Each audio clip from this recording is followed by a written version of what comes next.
Hey, co-learners, it's Eugene here. I just wanted to make sure that I made my own little contribution to this video series we're doing on what you do and why you do it. Uh, so what do I do? So I help groups basically collaborate more effectively. And the stated purpose, which is completely true and which I completely believe, is that we live in a world that is rapidly growing in complexity. It's growing so fast that our ability to solve some of the challenges that we're facing in the world really require that we learn how to collaborate more effectively. And I mean, we can point to all of the bad stuff that's happening in the world right now as, a pretty good indicator of the importance that collaboration has basically in the world. And that's like, I really feel all that stuff in my heart. And especially when you see some of the bad stuff that's happening, like more recently, um, it adds that extra layer of purpose in terms of what you're doing. But really, if you want to go deeper as to why I have committed myself, basically my life, to exploring this question of how we help groups and society as a whole get better at collaboration, it really starts with my own just personal experiences. And the very first experience that I think is really core to why I do what I do is just my love of team sports, and basketball in particular. So, for growing up, I've always loved sports for whatever reason, and as it turns out, just individually speaking, I am a very mediocre athlete. I have never been, one of those top athletes who went into the game and just kind of naturally, picked up a ball and started dribbling it naturally, and all of those different things. I was okay as an athlete, but I was never good. And I think that actually played a really important part, of like why I valued the team sport experience so much, because as an individual, like I could never outrun people who were faster than me. I could never outmuscle people who were stronger than me. It just like I had certain constraints in my capability and I couldn't surpass those individually. But as a team, you could overcome your own weaknesses. You could help other individuals basically surpass their own weaknesses. And as a cohesive unit, you could basically do things that you could not do individually. And so to be able to experience this, and to see that, when you're working together, when you're in this flow state, not only can you achieve these like completely awesome things, um, but the experience of being in this flow state is so wonderful. I think that was really a core part of my experience growing up, and my core part of like where I started caring about being in groups and what it felt like, and wanted to be in groups where there was that cohesion and that sense of performance and aliveness that I really felt just from team sports. So that's started when I was younger. In my early 20s, when I first entered the work world, one of my really kind of critical experiences that led me into this field was my experience with free culture. So here's my Wikipedia globe that I got from the Wikimedia Foundation when I worked with them in 2009. But even dating before that, in the mid to late 90s, I first got exposed to open source software development communities. And so if you think about what open source software is, like software is this really complex, um, piece of machinery that is hard to write, and that requires a certain skill level to be able to do effectively, even individually. When you add on this layer of like doing it in a group, it becomes even more complex because you have to be able to communicate effectively with the groups. You have to be able to make decisions around things where there aren't necessarily simple or easy answers. And so the ability to write software collaboratively is just a naturally hard problem. And so imagine, coming into these open source software communities and, experiencing for the first time, number one, you don't know anybody. You don't know what they look like.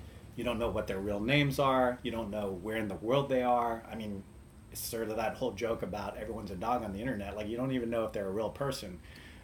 So you start off with a bunch of people that you haven't even or you can't even see, um, and you are basically empowered and trusted to be able to come and contribute to something that is fundamentally hard, and start working with people simply because you're motivated to do it. Um, that experience of participating in this high trust community that ended up being tremendously high performance. So the nice thing about software is if you're doing it well, you have an end product that you can actually see that actually works or it doesn't work, right? There is a binary aspect to it, as well as a more qualitative aspect to it. It was really extraordinary to experience these free software communities and to see this model in action. That really caused me to wonder about what was happening in other domains that I wasn't familiar with. It made me wonder, A, do people know about what's happening in free software communities? And if so, or if not, would they benefit from understanding how these communities actually worked and actually applying it to the problems that they were trying to grapple with? And then number two, what was happening in other domains that I didn't know anything about? Certainly my experience in the world was very narrow at that point, and it's still very narrow. And so I was really curious about like what people's experiences were and whether or not people were doing things that were extraordinary that I wanted to know about. So those two things really kind of set the foundation for me coming into the field.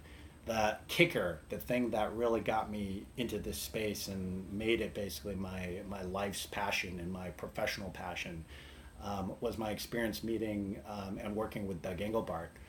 So as many of you have heard me talk about Doug and my experiences with him, Doug is best known for inventing the computer mouse, which I was just reflecting on recently. When I used to tell people that meant things for the most part because everyone had experience with the computer mouse.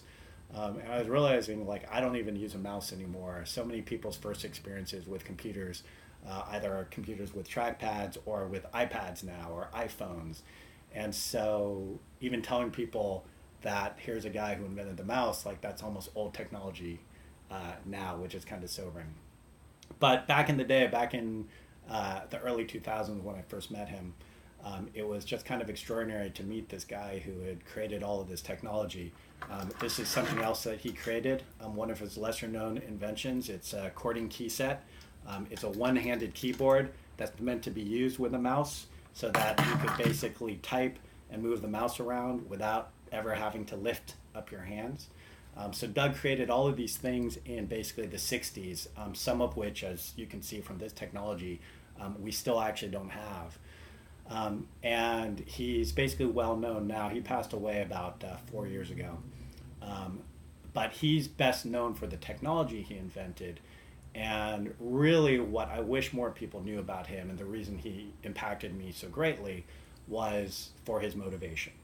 And his motivation was the thing that I mentioned before, this idea that the world is getting complex faster than our ability to grapple with it. And so our ability to be collectively intelligent was really going to be critical in terms of our ability to save the world. That realization, that experience with him, the conceptual frameworks I learned from him, the kind of philosophy, the approach, just the experience of getting to know him personally, and maybe most importantly, this idea that social purpose was an acceptable thing to make your career focus really changed my life. It was why I decided to enter this field around collaboration.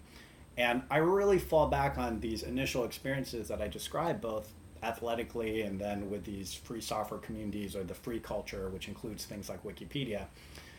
When I think about the world that we live in today, and when I think about the complexity, and when I think about this notion of like we have to get better at collaboration, and how overwhelming that feels at a time like this in particular, I always go back to this notion of, if you really think about it, we've all had at least good experiences collaborating. I've really been fortunate to have like really great, really special experiences collaborating. But everyone's at least had a decent experience collaborating. And if you think about why that experience or those experiences are not the norm, I don't think there's anything necessarily super complex about that. I really don't think there's any like unsurpassable obstacle that would prevent all of us from basically raising the standard bar, the baseline that we all have in terms of our collaborative experiences to something that's higher. And if you imagine a world where everybody's baseline experience with collaboration was even a percentage point better than what it is right now, which doesn't seem to be, too much to ask, I think that the exponential impact that would have if everyone just had incremental improvements, but that happened at scale, really would enable us to solve some of the fundamental problems that we're grappling with today. So I think it's really achievable. We just have to focus on that incremental improvement at scale. The one last thing I think I would say about why I care so much about this, I've talked about that societal prerogative that we have in terms of the complexity that we're facing in the world right now. But going back to those initial experiences that I had with great collaboration, it just feels a lot better. We talk a lot about aliveness and what that means and what it feels to be alive. And I think we as a society and we as a humanity really seek aliveness and that feeling of being alive. And you can't feel like you're alive unless you're really well connected with yourself, with the people around you, with the world around you, all those different things. And I think the reason why so many people are unhappy, at least in this society, is because of that lack of connection that they have, or that connection they feel to either their own purpose or to the people around them or to their communities. And so when you talk about prerogative, it's not just about solving complex problems, but it's just about creating a world in which we all would love to live in. That's why I do what I do. And I'm looking forward to hearing the rest of your stories.